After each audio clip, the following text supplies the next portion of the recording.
Still searching for answers, I wanted to visit the concentration camps. I wanted to experience history my way. I was numb, anxious. I wanted to cry and could not. I felt this tight, trapped feeling in my chest. I began to scream. It wasn't only the Jews who were persecuted and suffered in the Nazi camps. I am not just Jewish. There's a whole part of myself that society still prefers me not to express. Just don't talk about it. Don't show it out on the street.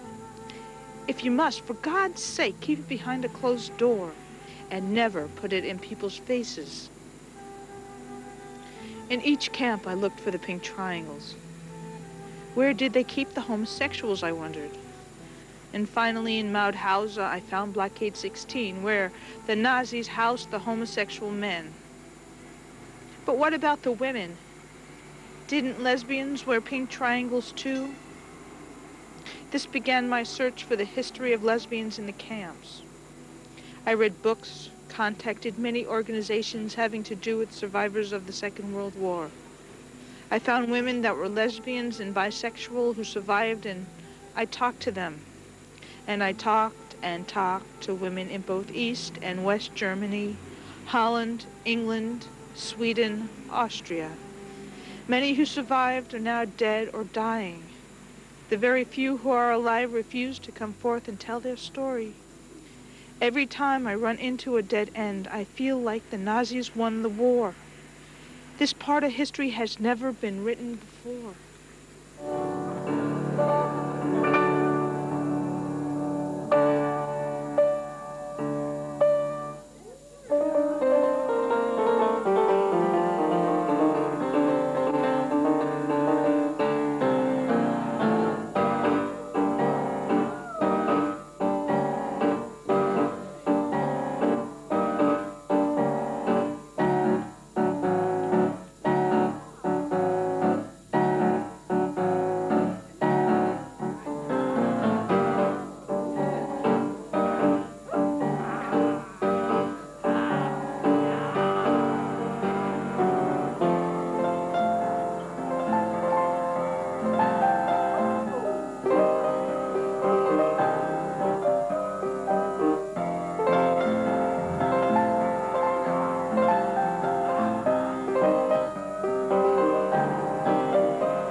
Lesbians did not wear pink triangles, they wore black triangles for asocial elements.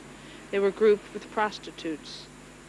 Several survivors confirmed that there was sexuality in the camps. It was stated it was one of the only ways we knew we were alive. One woman said they might starve us and beat us, but we still knew we were alive. Towards the end, hunger won, and there was very little sexuality going on. Most women did have sex with men. As long as they played the game, they were left alone. For the most part, lesbians were invisible. Women were told if they prostituted themselves, they would get reduced sentences and get released earlier. This was all a lie. The only way out was death. After being used 2,000 or more times, many of them did die. Then, there were the times when the Nazi guards would offer a bottle of schnapps to any male who would rape a lesbian. Why, the more times they raped them, the more bottles or privileges they received. It were the maler-looking women who were brutalized, beaten for thinking of themselves as masculine, and for attracting very feminine-looking women. They had to be taught that they could not have another woman the way only a man should have a woman. Some could not pass as women. Still, many did try, while others could never bring themselves to be with men. Many died tortured death, while lovers and other women were forced to watch. So you see, I did find the documentation. There were women in camp for being lesbian. One German woman gave me a photo from an SS file of a certain Jenny Schumann, who was in camp for being a lesbian. She was killed in Auschwitz. There were others. This is a fact. They were outcasts. How did they live? Who are these outcasts? The German women called themselves Tribada, meaning the friction women, or the girls that rubbed. Others were garçons, the girls that looked like little boys. Sounds exciting, this world of the Tribada. After all, what is history? The validation of what came before? Isn't it also a comparison for the way life is today? Aren't we all outcasts when we express our inner freedom? As we could in Berlin in the mid-20s. But was it ideal then, or just a dream for outcasts?